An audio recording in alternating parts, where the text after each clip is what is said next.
What is up, guys? Me and my buddy Brent's going for a ride today.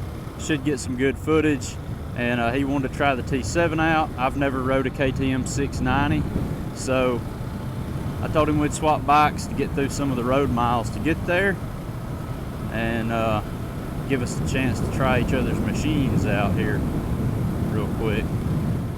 He's always said that if you was going to get a 690, it's better to get, I think this is like a 14, I think, but like the newer year models have a like extra counterbalance shaft or something, and I can tell you this thing does vibrate a good bit. Holy crap. I mean, it is a 700cc single cylinder, but it's not like a buzz through the bars vibration. It's like a Harley, like the whole thing vibrates. But I'm sure you probably get used to it over time.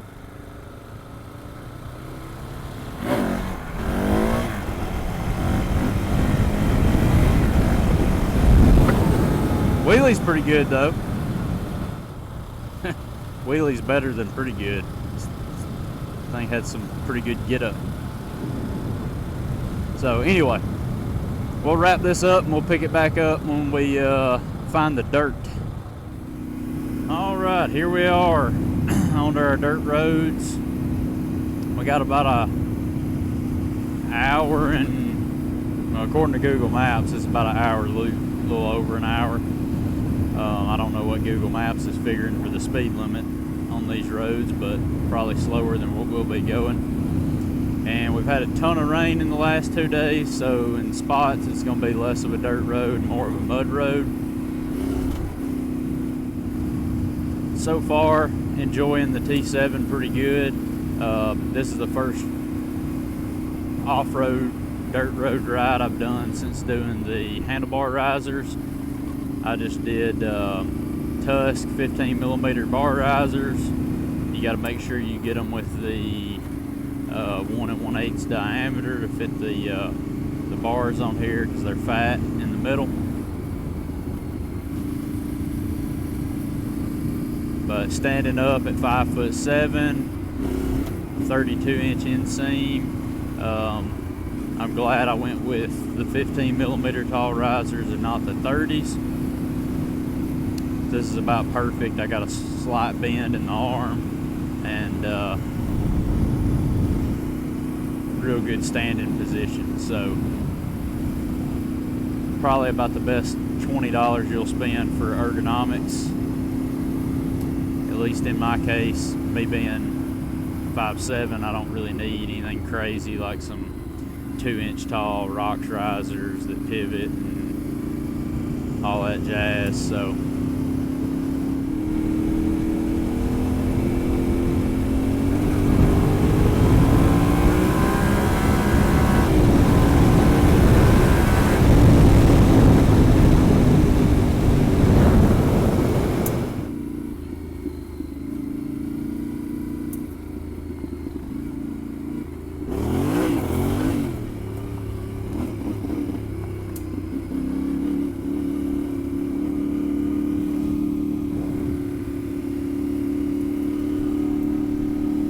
got a little wet, but it's kind of expected after all the rain.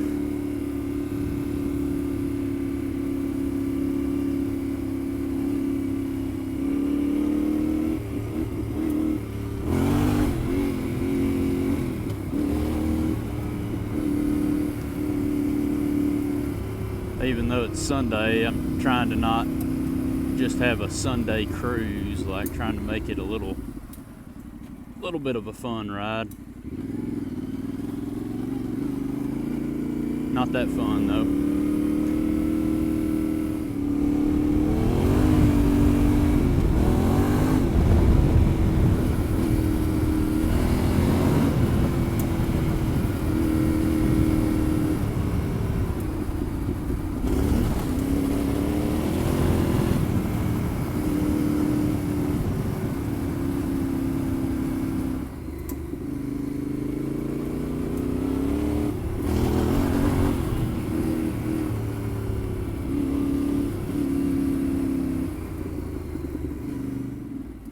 Natchez Trace Parkway. Crossing underneath it right there.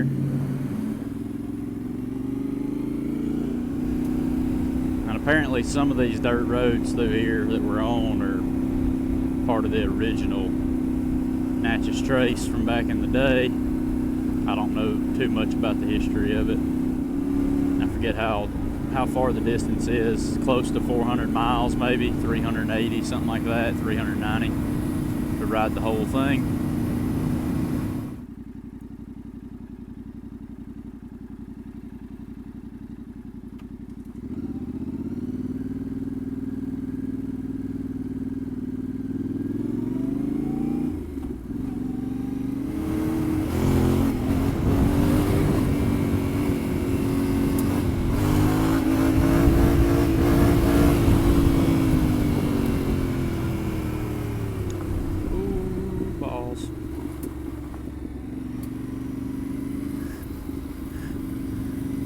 Can't tell, I don't know this portion of the road or route we're on.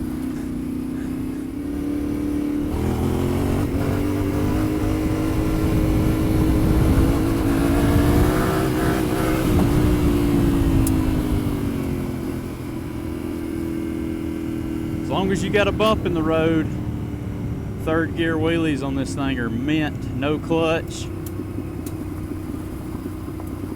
At my weight, you got to kind of lean forward into the bump, but and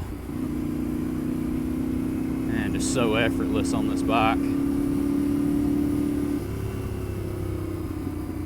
especially if you get the suspension dialed in real nice.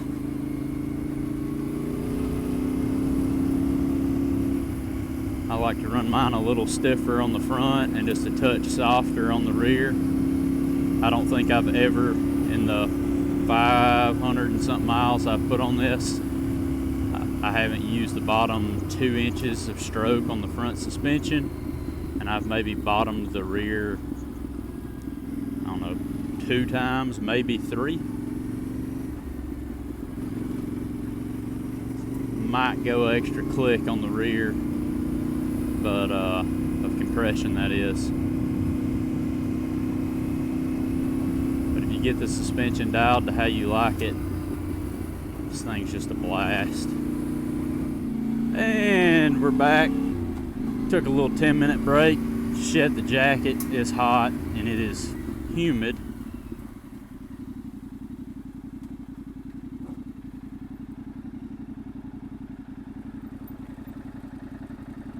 Forgot to disable ABS.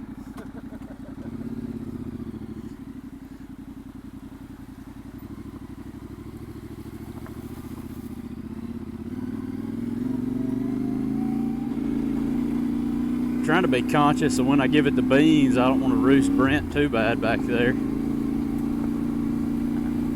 I think he's got the memo. This ain't his first rodeo. He's been hanging kind of far back in a lot of spots.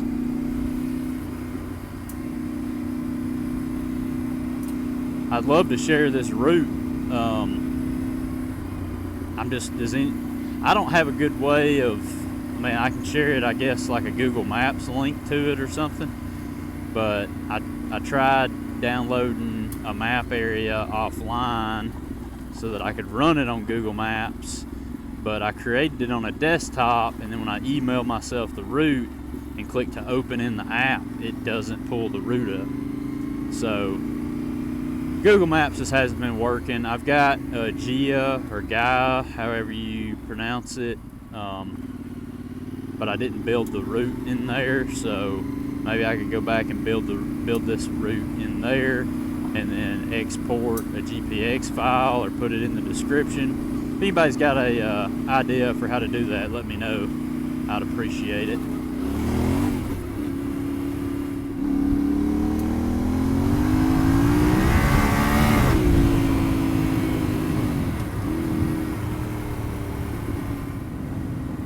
Is that a Corvette in front? Or are they both Corvettes? Or are we looking at Camaros? We're looking at Vettes.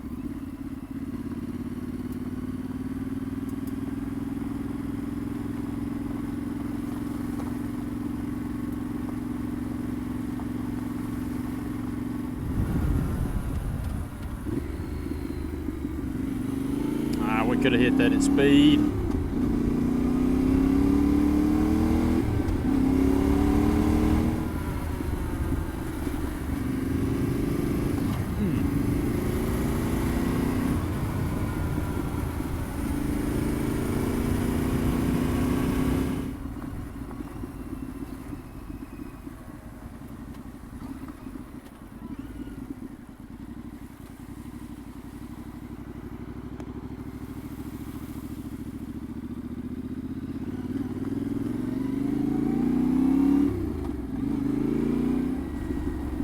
Quite a few water crossings.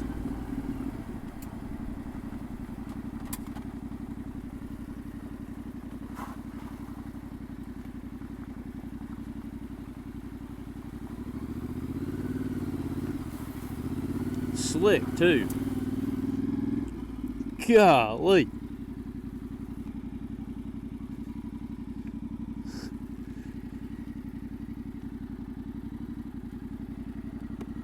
Slick enough for you? Yeah. The video might be call me out as a liar, but I'm pretty confident I didn't touch the throttle really through that at all. It was just engine power at idle, but I don't know if the camera picked it up as quickly as my eyes did when I turned around and I saw part of it in the rearview mirror. But yeah, he was starting to go sideways. His back wheel was just spinning relatively quick to his speed of travel. I did feel the front. The front's what slipped on me, and that's I made the comment like, "Oh God, it's slick." I felt the front kind of slip a little bit.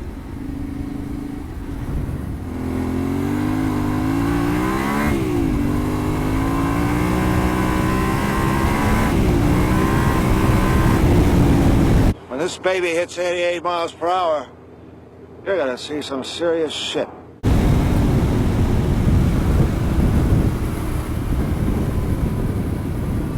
I was trying to hit a gravel 100, but I don't think we quite got to 100.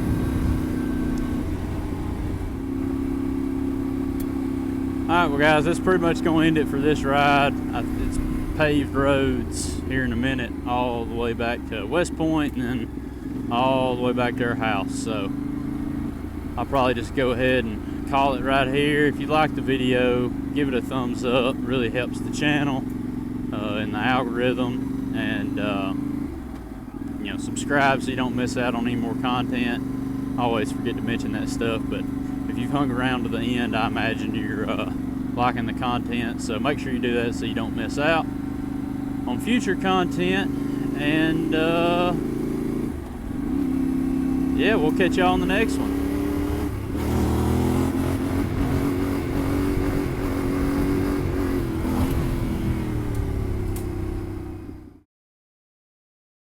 Same Corvette, I think.